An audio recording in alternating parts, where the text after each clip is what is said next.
এটা একটা প্রতিষ্ঠানের সাইকেল রাখার জায়গা, যেখানে সাইকেলগুলো সুন্দরভাবে রাখা দেওয়া যায় আর কি। আর এর প্রতিষ্ঠান তার নিজের সাইডে এটা ব্যস্ত জায়গা, তারা অধিগ্রহণ করে সাইকেল রাখতে দিয়েছে। এখানে প্রতিদিনের যারা নিয়মিত শ্রমিক তারা এখানে সদাই যাতে নিজের বাহনে চড়ে আসতে পারে, এই জন্যে এরা সাইকেল, মোটরসাইকেল এবং সঙ্গে তাদের যানবাহন ব্যবহার করে।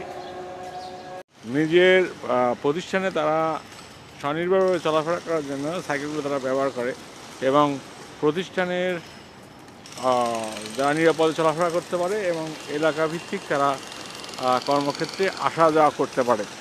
আর এখানে যারা নিয়মিত তারাই শুধু নিজেদের যানবাহন দরকার, প্রতিহত তাদের নিজেদের চলাফেরা এবং তাদের আসা যাওয়া এবং পর্যায়ক্রমে প্রতিদিনের কর্মক্ষেত্রে যোগদানের জন্য তারা সাইকেলগুলো ব্যবহার করে।